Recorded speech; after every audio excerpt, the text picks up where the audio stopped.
여러분 안녕하십니까? 제헌절 연휴 첫날인 오늘 영동고속도로 대관령 터널에서 교통사고로 인한 화재가 발생했습니다. 차량 넉 대가 연쇄 추돌한 뒤 차량에 불까지 붙은 겁니다. 다행히 다친 사람은 없었지만 사고 수습을 위해 인천과 강릉 양방향이 한때 전면 통제됐습니다. 극심한 정체가 빚어지면서 동해안으로 향하던 피서객들의 불편이 이어졌습니다. 오늘 첫 소식 동은영 기자가 보도합니다. 오늘 낮 영동고속도로 강릉 방향 대관령 4터널 안. 차량들이 비상등을 켠 채로 멈춰 서는데 뒤따라오던 차들이 미처 속도를 줄이지 못하고 연달아 부딪힙니다. 사고가 난 차량에서 사람이 나와 다른 차들을 향해 돌아가라고 안내를 해보는데 3분도 지나지 않아 사고 차량 가운데 한 대에서 시뻘건 불길이 솟아올랐습니다. 순식간에 터널 내부는 입구가 보이지 않을 정도로 연기로 가득 찼고 터널 밖으로는 검은 연기가 쉴 틈 없이 뿜어져 나왔습니다. 터널에서 화재 신고가 접수된 건 오늘 낮 11시 50분쯤. 엔진룸에서 연기를 막 뿜고 있더라고요. 지나가면서 막 열기가 확 느껴지더라고요. 맨 앞에 있는 차부터 좀 빼라고 막 소리 지르고 막. 경찰과 소방당국은 승합 차량이 앞서가던 승용차를 추돌했고 뒤따라오던 SUV 차량과 또 다른 승용차가 사고로 멈춰있던 승합차를 각각 들이받은 뒤 SUV 차량에서 불이 난 걸로 파악했습니다. 사고 차량에 탑승하고 있던 운전자 등 총 16명은 사고 직후 모두 터널을 빠져나와 다친 사람은 없었습니다.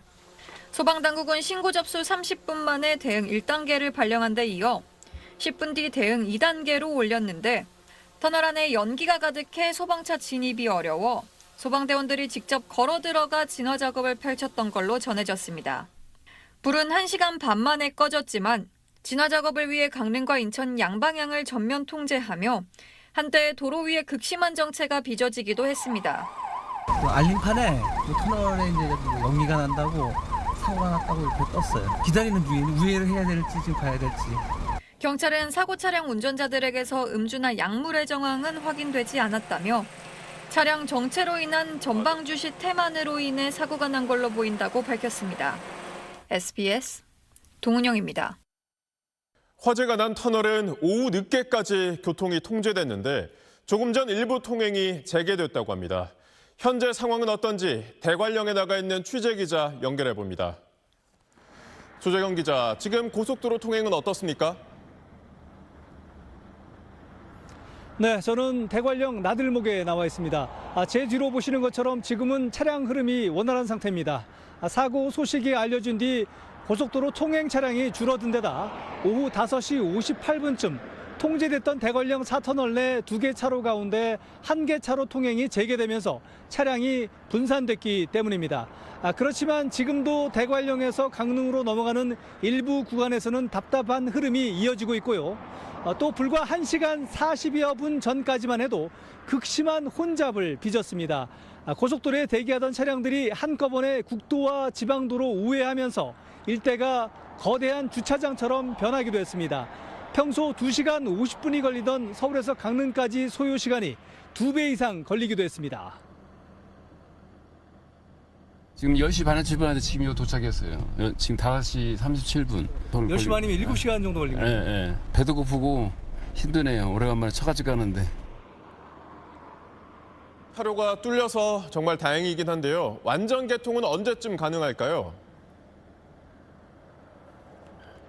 네, 현재 화재가 났던 대관령 4터널에서는 여전히 복구 공사가 한창입니다. 도로공사 측은 화재로 터널 내 조명과 통신 케이블이 불에 타면서 떨어져 나갔고 도로도 일부 포장이 훼손됐다고 밝혔습니다. 현재 장비 10여 대와 인력 20여 명이 투입됐는데 밤샘 복구 작업을 실시해 보수가 완료되고 통행의 안전이 확인되면 내일은 2개 차로 모두 정상 개방하겠다고 도로공사 측은 전했습니다. 지금까지 대관령에서 SBS 조재근입니다. 연휴 첫날인 오늘 밤부터 전국적으로 많은 비가 쏟아질 것으로 예보됐습니다. 특히 수도권과 강원 지역 등엔 최대 300mm가 넘는 극한호우가 올 것으로 예상되는 만큼 안전사고나 산사태, 침수로 인한 피해 없도록 대비하셔야겠습니다. 보도에 장민성 기자입니다. 오늘 새벽 호우주의보가 내려졌던 충남 보령에선 한때 시간당 30mm에 달하는 비가 쏟아지는 등 오전에만 약 80mm의 비가 내렸습니다. 충청 이남 일부 지역에서 산발적으로 이어졌던 빗줄기는 오늘 밤부터 전국으로 비구름이 확대되면서 연휴 마지막 날인 모레까지 수도권과 강원도에 최대 300, 충청은 80에서 최대 250mm 이상 등 중부지방을 중심으로 집중호우가 내릴 걸로 예보됐습니다. 경북 북부는 최대 150, 그 밖에 남부지방에도 20에서 100mm 이상의 비가 예상됩니다. 행정안전부는 오늘 긴급 대책회의를 열어 중대본을 선제 가동하고 집중호우가 예상되는 9개 시도에 현장 상황 관리관을 파견하기로 했습니다. 작은 위험 징후라도 철저하게 모니터링 해주시기 바랍니다. 이 모니터링해서 적극 대응해 주시기 바랍니다. 또 위험 기상 시 한 발 빠른 대처가 필수적인 만큼 관련 기관들도 대책 마련에 들어갔습니다. 산림청은 오늘 낮 1시 반부터 제주를 제외한 전국 15개 시도의 산사태 위기 경보를 관심에서 주의 단계로 올렸습니다. 집중호우로 지반이 약해지는 지역의 산사태 발생 가능성이 커질 걸로 보고 경보 단계를 올린 겁니다. 경기도는 오후 8시부터 호우 대비 재난안전대책본부 비상근무 2단계를 가동하기로 했습니다. 경기 가평과 양평, 포천, 강원 양구와 인제, 충남 청양 등 하천이나 계곡이 있는 여러 지역에선 야영객은 물가나 산속 야영을 하지 말고 사전에 대피하라는 내용의 안전 문자가 발송됐습니다. SBS 장민성입니다. 자세한 비 소식 기상팀 정구희 기자와 짚어보겠습니다. 자, 정 기자, 주말 동안 300mm라면 올여름 가장 많은 비가 오는 것 같은데 그 원인이 뭔가요? 네, 오늘 많은 비가 내린 지역들이 있습니다. 여기 6시 반 상동역인데 고장난 열차를 갈아타려는 승객들이 많은 비 때문에 불편을 겪는 모습입니다. 자, 그런데 남부지방이라고 상황이 다 똑같은 게 아닙니다. 지금 누적된 비의 양을 보면 충청도를 중심으로 많은 비가 내렸고요. 그리고 대구의 일대에 호우주의보까지 내리면서 비가 많이 내렸지만 부산을 비롯한 이 남해안 그리고 전북 지역 같은 경우에는 오히려 비가 한 방울도 떨어지지 않은 지역들이 있었습니다. 그래서 남부지방에서도 차이를 굉장히 많이 느껴졌을 것 같은데요. 자, 그런데 밤부터 상황이 조금 달라집니다. 장마전선 강하게 발달할 수 있는데요. 이번에는 장마전선뿐만 아니라 장마전선 위에서 저기압도 강하게 발달할 것으로 예상이 됩니다. 자, 그 이유가 있는데요. 첫 번째는 수온입니다. 자, 지금 서해 수온이 25도까지 올라 있는 상황입니다. 이 높은 수온 때문에 다량의 수증기가 저기압과 장마전선에 공급이 되면서 장마전선 비구름을 강하게 발달시킬 것으로 예상이 됩니다. 자, 그래서 지금 방금 말씀드린 것처럼 경상도 북부 지역에 지금 좀 강한 비가 내리고 있고요. 그리고 충청도 일대에 강한 비구름이 접근 중인데 서해에서 만들어지는 비구름이 밤사이 더 강하게 발달하면서 내륙 쪽으로 접근할 것으로 예상이 됩니다. 네, 당장 내일 새벽 중부지방에 극한 호우가 쏟아질 수 있다고요? 네, 그렇습니다. 지금 강한 비가 내리는 시점을 좀 살펴보면 내일 새벽부터 오전 사이에 수도권, 강원도 그리고 충청도 북부 지역을 중심으로 시간당 50에서 80mm의 극한 호우가 쏟아질 수 있습니다. 그리고 이 비구름대는 점차 남쪽으로 내려가겠고요. 충청도와 경북 지역에도 시간당 30에서 50mm, 그리고 경남과 전남 같은 경우에는 내일 밤부터 새벽까지 시간당 20에서 30mm의 세찬 비가 쏟아질 수가 있습니다. 자, 그래서 주말 동안 지금 수도권에는 최대 100에서 300mm, 그리고 충청도에는 최대 250mm, 그리고 경상도 북부 지역에는 최대 150mm의 많은 비가 예상됩니다. 자, 그런데 걱정이 좀 되는 건요. 남하하는 장마전선 조금 더 위험할 수 있습니다. 이 장마전선은 근본적으로 북쪽에 있는 찬 공기와 남쪽에 있는 따뜻한 공기가 충돌하면서 만들어지는데 이 찬 공기가 좀 무겁거든요. 그래서 찬 공기가 이 따뜻한 공기 아래쪽을 파고들게 되면서 따뜻한 공기를 위로 상승시킵니다.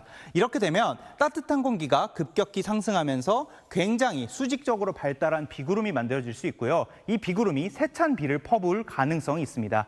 그래서 내일은 비 상황 꼭 잘 대비해 주시는 게 좋겠습니다. 지금까지 기상 상황 전해드렸습니다. 다음 소식입니다. 강력한 이민 억제 정책을 펴고 있는 미국 트럼프 행정부가 유학생들의 체류 기간을 4년으로 제한하겠다고 발표했습니다. 이미 유학 중인 학생들까지 예외 없이 적용한다는 방침입니다. 당장 9월 새학기부터 적용될 전망이라 대혼란이 예상됩니다. 먼저 김영하 기자의 보도입니다. 미국 국토안보부가 현지 시간 16일 발표한 새 유학생 비자 정책입니다. 유학생과 교환 방문자의 체류 기간을 최대 4년으로 제한하는 내용입니다. 이후 체류 기간을 연장하려면 엄격한 심사를 거쳐야 하는데 생체 인식과 신원 조회, 사기 가능성 조사까지 받아야 합니다. 졸업 후 출국 준비나 전학 등을 위해 미국에 머물 수 있는 기간도 기존 60일에서 30일로 대폭 줄어들고 특히 학업 변경에 대해 엄격한 제한이 도입됩니다. 전공 교체나 전학 등에 따른 체류 기간 연장을 쉽게 허용하지 않겠다는 의도로 풀이됩니다. 지금까지 미국 학생 비자 소지자는 학업을 마칠 때까지 비자가 자동 연장돼 기한 없이 체류할 수 있었습니다. 미 국토안보부는 많은 학생들이 이를 악용해 영원한 학생으로 출국을 피해왔다고 강조했습니다. 마크 웨인 멀린 국토안보부 장관은 특히 시대에 뒤떨어진 제도가 국가 안보를 위협하고 이민 사기가 만연하는 환경을 조성해왔다고 말했습니다. 새 제도는 관보 개제 후 60일 뒤 발효되는데 9월 중순쯤이면 시행될 전망입니다. 이에 따라 새 유학생뿐 아니라 이미 유학 중인 학생들의 비자도 모두 4년 제한으로 변경됩니다. 미 국토안보부는 다만 기존 유학생의 체류 기간은 새 제도가 시행되는 날부터 4년으로 정한다고 밝혔습니다. 로이터 통신은 2024년 기준 미국 학생 비자 소지자가 180만 명을 넘었다고 보도했습니다. 여기에 현재 미국 유학을 계획 중인 학생들까지 포함하면 수백만 명이 대혼란에 빠질 것으로 예상됩니다. SBS 김영아입니다. 갑작스러운 비자 제한 소식에 미국에서 유학 중이거나 유학을 준비하던 학생들은 크게 당황하고 있습니다. 교환 방문 비자까지 포함해 미국에 체류 중인 우리 국민 2만여 명에게 비상이 걸렸습니다. 이어서 홍영재 기자입니다. 미국 유학 관련 커뮤니티 등에는 앞으로 학업을 계속할 수 있을지 걱정하는 글들이 잇따랐습니다. 군 복무나 휴학 등으로 학업 기간이 길어지거나 미국 내 취업을 준비하는 학생과 부모들은 불안하기만 합니다. 지금 어제 군대가 가해서는 이제 비자를 갖다 학교에서는 그걸 종료를 시켰거든요. 나중에 이제 취업할 때 그런 것들. 아무래도 미국에서 이제 취업할 생각을 하니까 이제 어떻게 되나. 트럼프 정부 출범 이후 가뜩이나 미국 비자 취득 난이도가 높아진 상황에서 통상 4년 이상 걸리는 석박사 과정 학생들에겐 체류 심사가 더 엄격하게 이루어진다는 발표 자체가 더 큰 부담으로 다가올 수밖에 없습니다. 비자 업무에 대해서 약간 불협조적인 경우를 저는 많이 느껴봤죠. 다른 나라로 뭐 눈길을 돌리시는 분들도 계시고 그냥 한국으로 돌아오시는 분들도 계시고. 지난해 기준 유학생을 위한 F비자, 교환 방문자인 J비자, 외국 언론인 I비자로 미국에 체류 중인 우리 국민은 2만 4천여 명에 달합니다. 일단 체류 목적과 계획을 명확히 입증하는 등 미국 정부의 까다로워진 비자 갱신 지침에 최대한 따라야 하는 상황입니다. 학교가 알아서 처리하던 연장을 이제 이민국에 직접 신청해야 하는데 늦어지면 어쩌나 하는 걱정이 제일 많은 것 같습니다. 갱신 절차가 까다로워진 만큼 일정을 앞당겨 미리 준비하면. 주 로스앤젤레스 총영사관은 조만간 변경된 비자 제도 설명회를 열고 유학생과 관련 질의응답을 진행하겠다고 밝혔습니다. SBS 홍효재입니다. 장윤기 사건 부실 수사 의혹과 관련한 경찰 수사가 점차 윗선을 향하고 있습니다. 당시 사건을 지휘한 광주 광산경찰서 형사과장에 대한 구속 전 피의자 신문은 오는 21일 열리는데요. 경찰은 피해자를 향한 2차 가해에 대해서도 엄정 대응하겠다고 밝혔습니다. 임지현 기자입니다. 광주 광산경찰서 전 형사과장 박모경정의 구속 전 피의자 신문은 오는 21일 광주지방법원에서 진행됩니다. 박 경정은 장윤기가 강간살인이 아닌 일반 살인 혐의로 송치되는 과정에 영향력을 행사한 직권 남용 혐의를 받고 있습니다. 박 경정은 장윤기 사건 초동 수사 당시 수사 지휘 라인으로 앞서 구속 송치된 수사팀장의 상관입니다. 특수단은 박 경정이 수사팀장과 경찰서장 사이에 있는 직급인 만큼 서장에게 지침을 받은 뒤 수사팀장에게 지시를 내린 게 아닌지 의심하고 있습니다. 박 경정은 최근 경찰 조사에서 자신이 일반 살인 혐의 적용을 주도하지 않았다는 취지로 진술한 걸로 알려졌습니다.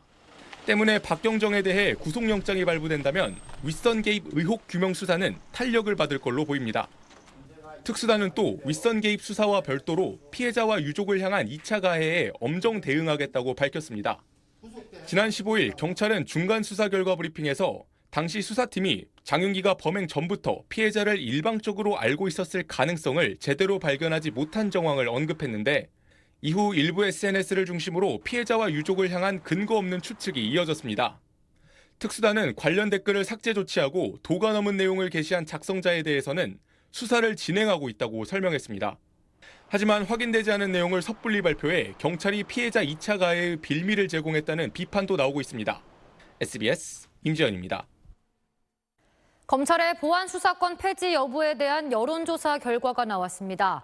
응답자의 61%가 경찰 견제와 부실 수사 방지를 위해 유지해야 한다고 답했고 기소와 수사 분리 원칙에 따라 전면 폐지해야 한다는 응답은 23%에 그쳤습니다. 민주당 지지층과 진보층에서도 유지와 폐지 의견이 팽팽하게 맞선 것으로 나타났습니다. 김아영 기자가 보도합니다. 여론조사 업체 한국갤럽이 지난 14일부터 사흘간 전국 만 18세 이상 1,003명을 상대로 조사한 결과입니다. 검사가 경찰 수사에 부족한 점이 있다고 판단할 때 직접 추가 수사할 수 있는 권한인 검찰의 보안 수사권에 대해 어떻게 생각하는지 의견을 물었습니다. 경찰 견제와 부실 수사 방지를 위해 보안 수사권을 유지해야 한다는 응답은 61%, 기소와 수사의 분리 원칙에 따라 전면 폐지해야 한다는 응답은 23%로 나타났습니다. 지지 정당별로 보면 민주당 지지층의 경우 보안 수사권 유지 응답은 46%, 전면 폐지 응답은 39%였습니다. 국민의힘 지지층에선 유지가 81%, 전면 폐지 8%, 무당층에서는 유지 63%, 전면 폐지 12%로 나타났습니다. 성향별로는 보수 성향 응답자는 77%가 유지를, 13%가 전면 폐지를 택했고 중도 성향의 경우 64%가 유지, 23%가 전면 폐지를 택했습니다. 진보 성향의 응답자 가운데선 46%가 유지해야 한다고 답했고 전면 폐지해야 한다고 답한 비율은 42%였습니다. 민주당 지지층과 진보층은 양론이 비등하고 대부분 응답자 특성에선 유지론이 우세하다고 갤럽은 분석했습니다. 갤럽은 또 지난해 9월 검찰청을 폐지하고 기존 검찰의 기소권, 수사권을 나눠 담당할 공소청과 중대범죄수사청을 신설하는 검찰 개편안에는 당시 민주당 지지층의 82%가 찬성했지만 이번 보안 수사권의 폐지안에는 그때만큼 적극적이지 않은 것으로 보인다고 설명했습니다. SBS 김아영입니다. 서희초 교사 사망 3주기를 하루 앞두고 교사들이 거리로 나왔습니다. 이들은 그동안 달라진 게 없다며 법 개정을 요구했는데요. 아동학대 신고에 시달리다 책까지 출간한 교사의 이야기를 정반석 기자가 들어봤습니다. 지난 2023년 7월 20년 넘게 교편을 잡아오던 초등학교 교사 김현주 씨는 아동학대 혐의로 신고당했습니다. 숙제를 내지 않은 학생에게 교실 바닥에서 문제를 풀게 했다는 이유로 학부모가 신고한 건데 교실 상황을 녹음하기도 했습니다. 학부모 민원에 시달리다 서희초 교사가 숨진 지 8일이 지난 날이었습니다. 그때의 충격을 말로 할 수가 없어요. 제가 앉아서 집에 갈 수 없어서 자살 예방센터에서 전화를 드렸어요. 강제로 담임해서 교체된 이후에 8분의 선생님들이 새로 오셨습니다. 통상적인 생활 지도의 일환으로 인정받아 무혐의 처분을 받고 민사 소송까지 벗어나는 데 2년 가까이 걸렸습니다.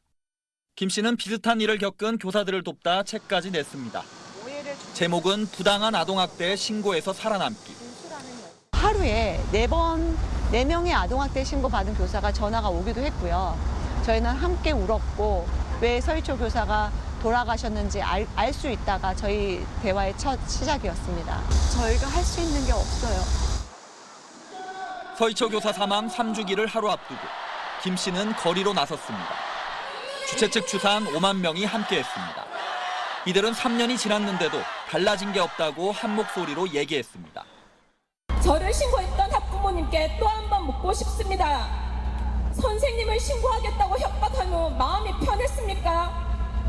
그렇게 해서 정말 아이는 더 바르게 성장했습니까? 현행 아동복지법상 정서적 학대 행위라는 개념이 모호해 고소가 남발되고 있다면서 법 개정을 요구했습니다. 아동복지법을 즉각 개정하십시오. 더 이상 교사들의 희생 위에서 굴러가는 교육은 없습니다. 하루 앞서 최교진 교육부 장관은 무분별한 무고성 아동학대로부터 교육활동이 위축되지 않도록 하겠다며 법 개정 추진 의사를 밝혔습니다. SBS 정반석입니다. 18년 만에 공휴일로 다시 지정된 제헌절을 맞아 국회에서 경축식이 열렸습니다. 하지만 헌법 정신을 되새기는 이날에도 여야는 2달째 이어지는 국회 공전의 책임을 서로에게 돌렸습니다. 손영한 기자입니다. 18년 만에 법정 공휴일로 재지정된 78주년 제헌절을 맞아 국회의장 등 4부 요인과 각 정당 대표 등 500여 명이 참석한 가운데 국회에서 열린 경축식. 조정식 국회의장은 지난 1987년 개정된 현행 구차헌법을 과거의 옷에 비유하며 내년에 국민주권 개헌안을 마련하자고 제안했습니다. 5.18 민주화 운동 정신의 헌법 전문 수록과 대통령 계엄 선포권 제한 등 합의 수준이 높은 과제부터 물꼬를 트겠습니다. 민주당의 단독 원구성의 항의에 국회 일정을 보이콧해온 국민의힘에선 점정식 원내대표가 당초 불참 입장을 바꿔 경축식에 참석했지만 장동혁 대표는 불참하고 서울올림픽공원의 참정권 집회 현장으로 갔습니다. 2달째 공전을 거듭하고 있는 국회 운영에 대해 민주당은 국민의힘이 민생을 외면하고 있다.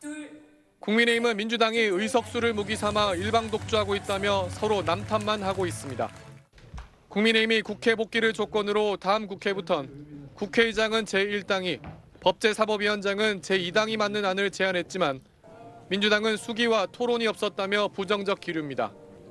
선관위 특검의 추천 방식을 놓고도 민주당은 제3자 추천, 국민의힘은 야당 추천으로 맞서고 있습니다.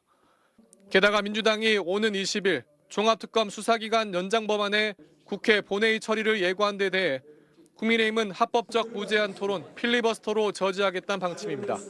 SBS 손형환입니다. 이재명 대통령이 헌법 정신을 기리고 12.3 불법 계엄에 맞선 시민들을 기념하기 위한 빛의 위원회 출범식에 참석했습니다. 이 대통령은 누구도 헌법 위에 군림해선 안 된다며 매년 12월 3일을 국가기념일로 지정하겠다는 뜻을 밝혔습니다. 강창환 기자가 보도합니다. 12.3 불법 계엄에 맞선 시민 정신을 계승하기 위해 만들어진 대통령 직속 빛의 위원회 출범 기념행사가 청와대에서 열렸습니다. 계엄 당시 거리로 나선 시민 등 100여 명이 참석한 가운데 이재명 대통령은 계엄을 해제하고 헌법과 민주주의를 회복할 수 있었던 건 시민들 덕분이라고 말했습니다. 다시는 민주주의와 국민주권이 위협받는 일이 있어서는 안 됩니다. 그 누구도 헌법 위에 군림하려 해서는 안 됩니다. 내년 12월 3일을 국가기념일로 지정하겠다는 뜻도 거듭 확인했습니다. 국민주권의 날로 지정해 민주주의의 가치가 다음 세대에 영원토록 온전히 계승될 수 있게 하겠습니다. 이 대통령은 국가는 국민을 위해 존재한다는 헌법의 핵심 이념을 거듭 언급하면서 권력자 등 공인들의 공적 책임은 모두를 향해야 한다고 강조하기도 했는데 검찰 보안 수사권 등 최근 현안을 둘러싼 여권 내 갈등을 염두에 둔 발언 아니냐는 해석을 낳았습니다. 언제나 권한의 크기만큼 책임이 있습니다. 그리고 그 책임은 모두를 향해야 되겠죠. 공인들로서는 언제나 한 번씩 되돌아봐야 될 부분이라고 생각합니다. 이 대통령은 계엄 당시 계엄군과 대치했던 시민들에게 감사장을 전달하고 계엄 사태를 다룬 다큐멘터리 영화를 함께 관람했습니다. SBS 강청원입니다. 전북 지역에서 홀로 신생아 중환자실을 책임져 오던 대학병원 교수가 사의를 밝힌 뒤 갓 태어난 아기가 제때 치료받지 못해 세상을 떠난 안타까운 소식 저희가 전해드렸습니다. 왜 의사들이 하나둘 신생아 중환자실을 떠나고 있는지 한성희 기자가 야간 당직 실태를 취재했습니다. 야간 당직 시작을 앞둔 오후 5시 50분. 세종과 충북 지역 신생아 중환자를 치료하는 이병국 교수는 전날 새벽부터 벌써 40시간째 근무 중입니다. 일요일에서 월요일로 넘어가는 새벽에 안 좋은 아기가 있어가지고 새벽 2시에 출근해가지고 화요일, 수요일 오후 6시까지 64시간 연속 근무하는 셈입니다. 이날 밤도 이 교수 혼자 중환자실을 책임져야 합니다. 20개 병상은 주로 37주가 되기 전에 태어난 이른둥이들로 이미 꽉 찼습니다. 24시간 대기하는 이른바 온콜 상태가 1년 365일 유지됩니다. 혈압이 떨어진 아기에게 동맥관을 삽입하는 시술처럼 아기 생명을 살리는 데는 신생아 전문의의 존재가 절대적입니다. 요골동맥이 되게 조그맣게 이렇게 있는 거거든요. 맥박을 직접 느껴가지고 잡는 수밖에 없고 눈에 보이는 부분이 아니라서요. 자정을 넘긴 시각. 체중이 600g도 되지 않는 태명 튼튼이의 심장을 수시로 확인합니다. 많이 어려운 맥이라서 제가 사실 저 마음은 생존했으면 좋겠고요. 때를 놓친 저녁 식사는 중환자실 바로 옆 연구실에서 편의점 샌드위치와 우유로 대신합니다. 새벽 1시가 넘어 쪽잠을 청해보지만 1시간 만에 다시 일어나 아기 상태를 확인합니다. 전국의 신생아 중환자실은 65곳, 신생아 전문의는 199명에 불과합니다. 이마저도 65%는 수도권에 있습니다. 최근 전북대병원처럼 단 한 명만 빠져도 중환자실 운영이 위태로워지는 상황이다 보니 신생아 전문의들의 24시간 이상 연속 근무는 일상이 됐습니다. 모기 디스크 때문에 많이 조금 힘들지만 버티고 있는 상황인데 내일 당장 제 신상에 무슨 일이 생기면 여기는 이제 비어지게 되거든요. 치료는 까다로운데 보상은 적고 경무 속에서도 아기가 잘못되면 법적 책임을 질 수 있어 이 교수 뒤를 이을 전공의는 7년째 지원자가 없습니다. 함께 근무한 마지막 전공의가 남긴 말을 이 교수는 아직도 기억하고 있습니다. 너무너무 훌륭한 일이라고 생각합니다. 그런데 저는 그거를 저와 제 가족은 할 수 없어요. 날이 밝고도 회진을 돈 이 교수는 의대 강의를 위해 서둘러 떠났습니다.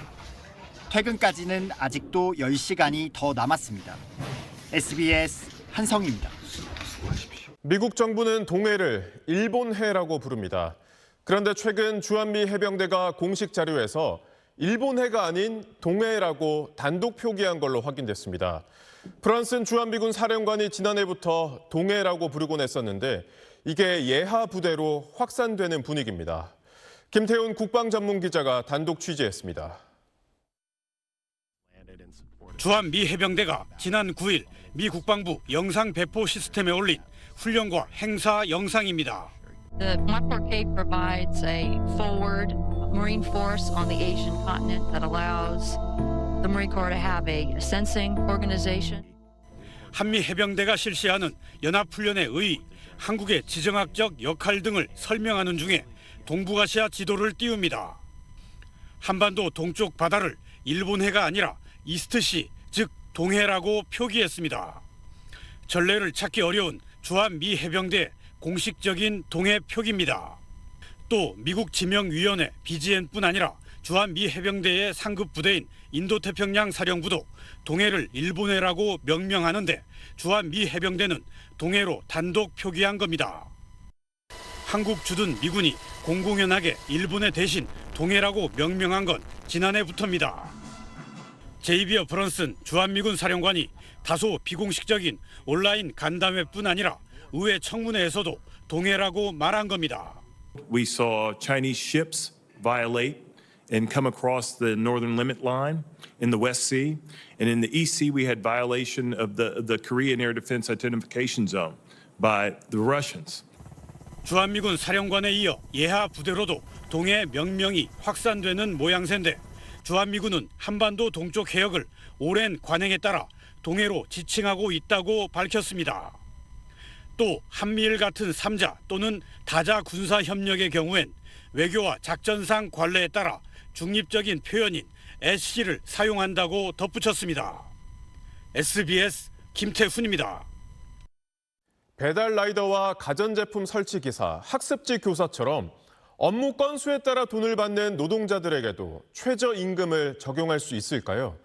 도급제 최저임금과 관련해 정부가 연구 용역을 의뢰한 보고서를 저희가 입수했습니다. 이들 직종 모두 최저임금 적용이 가능하다는 결론이 나왔습니다.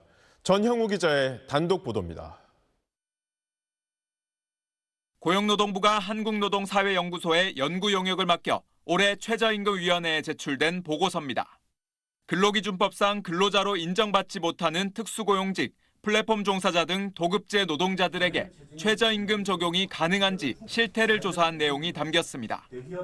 배달라이더와 택배기사, 대리운전기사, 학습지 교사와 돌봄 가사 노동자, 가전제품 설치기사 등 6개 직종의 1,400여 명을 설문조사하고 23명을 면담했습니다.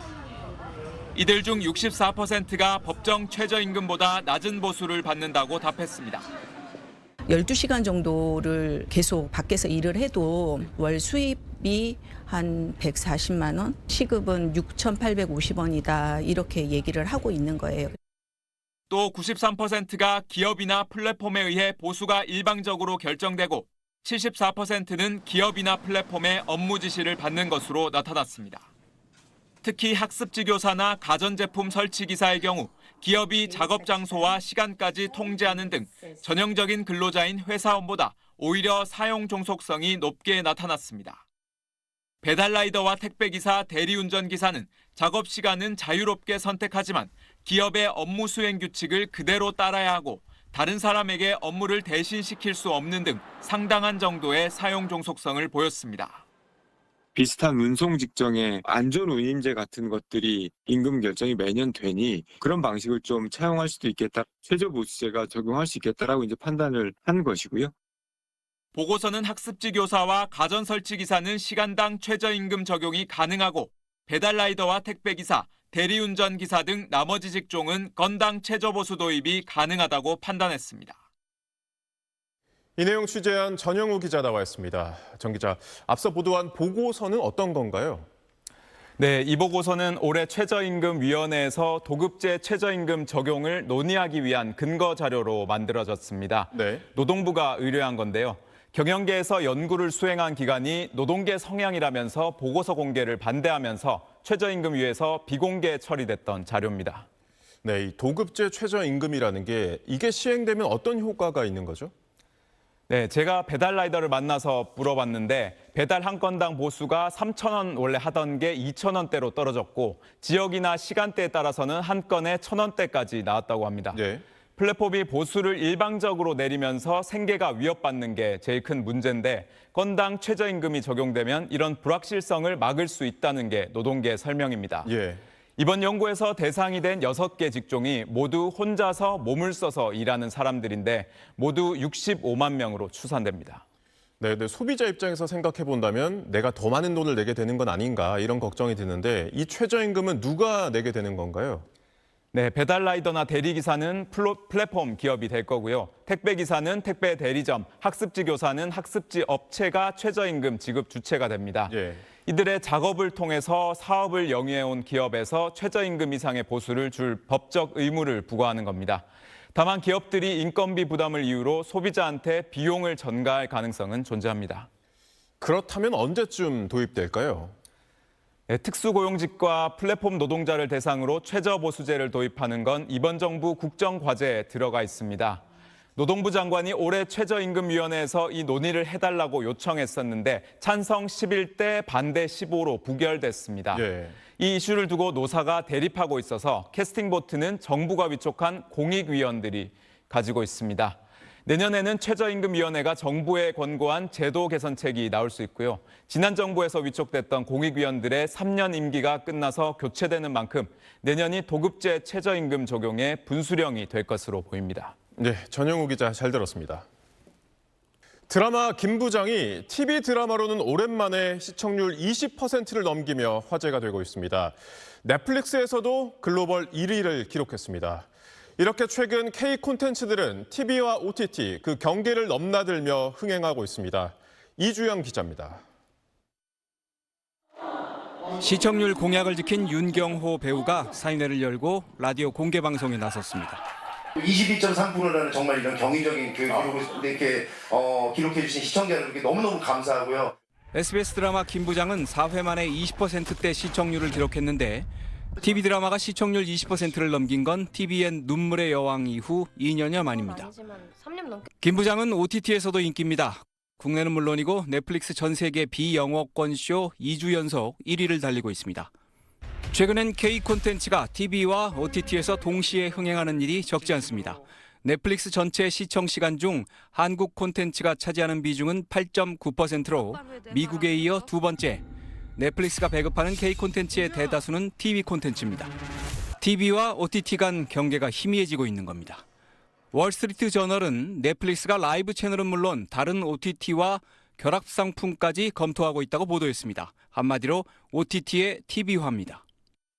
TV는 새로운 기획과 제작 방식으로 OTT가 높인 제작비 부담의 돌파구를 모색하고 있습니다. 김 부장의 경우 2화의 3분 정도 분량을 100% AI 영상으로 만들어 비용을 절반 이상 줄였습니다. 시콘서처를 테스트로 이제 통해가지고 AI로 다 할 수 있을 것 같은지 한번 이제 같이 한번 판단을 해보자라는 게 이제 첫 번째 논의였습니다. 한국의 영화, 드라마, TV 산업이 오징어 게임에서 보듯이 글로벌 OTT를 통해 세계에 알려지고 제작비를 확보해온 건 사실입니다. 하지만 그 과정에서 지적재산권은 넘어갔고 흥행에 따르는 수익은 보장받기 힘들었습니다. 글로벌 OTT들은 가성비 높은 K 콘텐츠를 발판 삼아 구독자를 늘려왔지만 그들 역시 성장의 한계에 직면했습니다. 콘텐츠는 플랫폼을 넘나들고 플랫폼은 TV와 닮아갑니다. 경계가 사라진 자리에서 영상 산업은 새로운 국면에 접어들고 있습니다. SBS 이주영입니다. 트럼프 미국 대통령이 대국민 연설에서 중국이 과거 미국 대선에 개입했다는 음모론을 꺼내들었습니다. 다가오는 중간 선거를 앞두고 지지층 결집을 노린 것으로 보이는데 연설 직후 비판이 쏟아졌습니다. 워싱턴 전병남 특파원입니다. 미국 동부 시간으로 밤 9시 황금 시간대에 대국민 연설에 나선 트럼프는 자신이 재선에 실패했던 지난 2020년 대선 때 중국이 미국 유권자 파일 2억 2천만 건을 매수 또는 해킹으로 불법 확보해 선거 결과에 영향을 미치려 했다고 주장했습니다. That information includes names, addresses, phone numbers, political party preferences, and other sensitive data that would be needed to register to vote and engage in other nefarious activities. China has signed a data exploitation unit specifically to this new project. 또 미국 정재계, 언론계 등의 포진한 실세들, 이른바 딥스테이트가 이를 은폐, 축소했다는 음모론을 들고 나왔습니다. The reason they wanted me to lose is because they knew I was wise to them, charged them billions and billions of dollars worth of tariffs, and built the strongest military anywhere in the world. 미국의 선거 시스템이 삼류 국가보다 못하다. 중국 등 적대 국가들이 개입할 수 있다는 주장을 장황하게 펼치며 유권자의 신분 검사를 강화하는 세이브 아메리카 법안 처리를 촉구했습니다. 트럼프의 이 같은 메시지는 선거 공정성 문제를 전면에 내세워 11월 중간 선거에서 지지층을 결집하겠다는 의도로 풀이됩니다. 미국 주요 언론들은 연설 내용을 실시간으로 분석해 트럼프의 공상적 주장은 모두 사실이 아니라거나 민주당은 물론 공화당 내에서도 황당하다는 반응이라고 비판했습니다. 중국 정부도 반박했습니다. 美方的有关说法纯属无中生有、恶意抹黑，早已被证明是无稽之谈。 백악관의 압박에도 불구하고 NBC와 ABC, CNN 등 주요 방송사들은 이번 연설을 생중계하지 않았는데 트럼프가 11월 중간 선거에서 패배할 경우 선거 조작을 주장하며 불복할 명분을 쌓고 있다는 분석이 나오고 있습니다. 워싱턴에서 SBS 전병남입니다. 일본의 야스쿠니 신사에는 2차 대전 전범들과 함께 2만 명이 넘는 한국인 전사자들의 영령이 유족 동의 없이 무단 합사돼 있습니다. 유족들이 합사 취소를 요구하며 일본에서 소송을 시작한 지 20년이 흘렀는데요. 이제는 손주들이 이어받아 소송을 진행 중인 가운데 제1동포 유족도 처음으로 소송에 참여했습니다. 도쿄 문준모 특파원입니다. 외할아버지가 야스쿠니에 합사된 기령민 씨가 한일 시민운동가들과 함께 도쿄 지방법원에 들어섭니다. 지난해 9월 소송에 참여한 이후 처음으로 변론에 나선 겁니다. 개인적으로 분노도 느끼고 있고 또 책임감도 느끼고 있습니다. 그래서 그 합사했던 저희 외할아버지께서 빨리 좀 분리돼서 나오셨으면. 길 씨의 외조부 고 이희경 씨는 임신한 아내를 두고 일본군에 끌려갔다가 1944년 파푸아 뉴기니에서 전사했습니다. 어머니가 먼저 다른 유족들과 소송에 나섰지만 지난해 1월 패소했고 손자인 길 씨가 다시 소송을 시작한 겁니다. 캄차카 반도에서 전사한 고 장천옥 씨의 외손녀 김옥순 씨도 할아버지의 사진을 들고 새로 소송에 합류했습니다. 우리 할아버지를 왜 저기 지내본대로 저기다 모셔놔? 이렇게 화가 많이 났습니다. 제1동포 3세 A씨도 소송 참여 의사를 변호사를 통해 밝혔는데 소수자로 숨죽이고 살던 제1동포가 소송에 나선 건 처음입니다. 1956년 야스쿠니 신사 측은 일본 정부로부터 전물자 명단을 넘겨받아 징용된 한국인 2만 1,181명까지 합사했습니다. 유족들의 뜻을 묻지 않은 일방적인 조치였습니다. 오늘 법정에는 최근 평화헌법 개정에 반대하는 집회를 이끌고 있는 젊은 일본인 활동가들도 참석했습니다. なぜアジアの人たちからこのような靖国神社に対する批判とか、私たちはもっとやはり知るべきだし、憲法を持つ国の一応トップとしての振る舞いをいつも期待してはいます。 유족 측과 시민단체들은 2006년부터 개최해온 야스쿠니 합사 반대 촛불 집회를 다음 달 9일 도쿄에서 개최한다고 밝혔습니다. 도쿄에서 SBS 문준모입니다. 50%가 넘는 마약 재범률을 낮추려면 처벌도 중요하지만 치료와 재활에 초점을 맞춰야 한다는 목소리가 커지고 있습니다. 저희 취재진이 마약 사범들이 지내는 교도소를 찾아가 봤는데요. 치료와 재활 회복 과정이 효과적으로 진행되고 있었지만 현실적인 한계도 드러났습니다. 이세연 기자가 취재했습니다. 청주 여자교도소는 올해부터 재활 의지가 높은 마약사범 45명을 중독재활 수용동에서 따로 지내도록 했습니다. 석 달 과정의 맞춤형 재활 프로그램인 회복 이음 과정에 참여하는 경우가 대부분입니다. 집단 상담 등을 통해 자신의 중독 경험을 공유하고 미래를 설계하며 사회로 다시 이어질 준비를 하는 겁니다. 7년간 필로폰에 중독됐던 20대 A씨는 집행유예 기간 의지만으로 단약을 시도했지만 실패를 반복했는데 사실은 약물 문제의 끝은 교도소, 정신병원 혹은 죽음이에요. 저는 살아야겠다고 생각을 했거든요. 이곳에서 중독 원인을 돌아보고 실패 경험을 나누면서 처음으로 단약을 넘은 회복을 경험 중입니다. 회복으로 인해서 난 다시 살아갈 수 있구나라는 그런 일반의 희망을 봤던 것 같아요. 지난해 회복 이음 과정 수료자를 대상으로 효과를 측정해봤더니 물질에 의존하는 정도는 27% 낮아졌고 약을 끊고자 하는 의지는 38% 올랐습니다. 아무것도 안 하고 무슨 자극이 있어서 나 회복해야 되겠어, 나 이 중독에서 벗어나겠어라고 할 수가 없죠. 약물의 유혹으로부터 완벽히 차단된 환경 속에서 참여형 교육이 효과를 거두고 있는 겁니다. 다만 올 한 해 전국 교도소에서 목표 수료 인원이 230명으로 지난해 수용된 마약류 투약 사범의 8%에 불과합니다.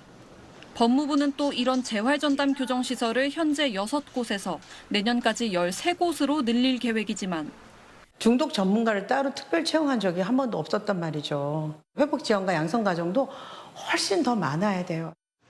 이미 초과밀 상태인 시설과 전문 인력, 예산 확보가 과제로 남아 있습니다.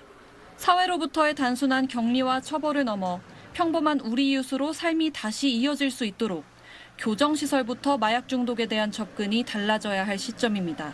SBS 이세연입니다. 민주당이 당비 미납 문제로 후보 자격 논란이 불거진 송영길 의원과 김용전 민주연구원 부원장의 전당대회 출마를 허용하기로 했습니다.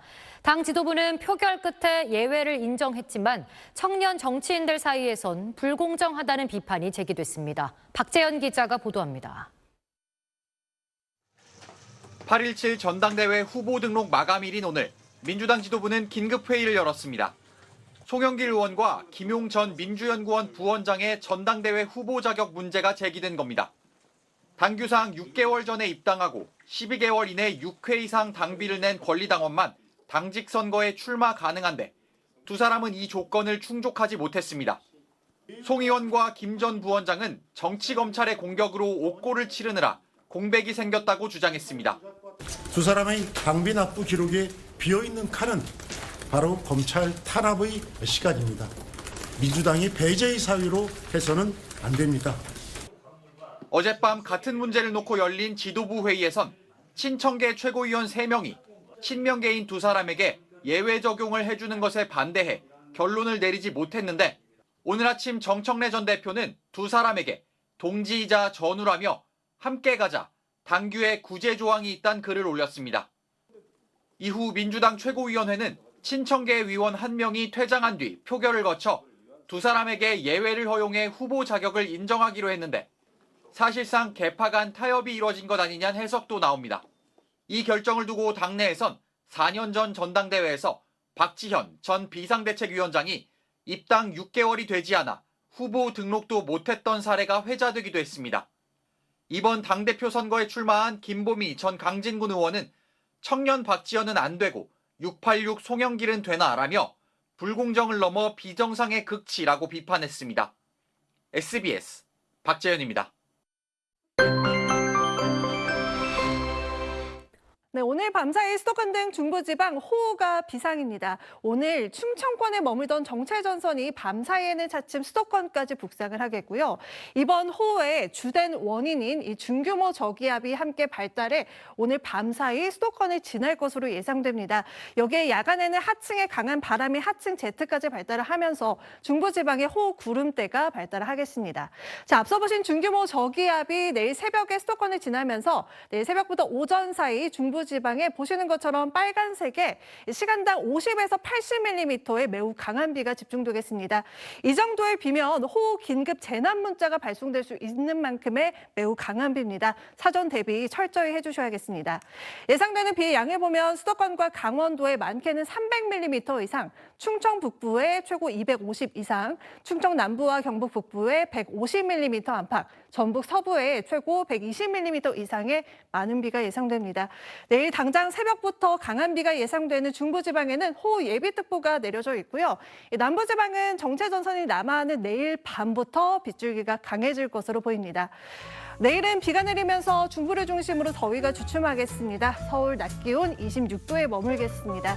다음 주까지도 내내 정체전선이 우리나라에 머물면서 비가 내렸다 그치기를 반복하겠습니다. 날씨였습니다.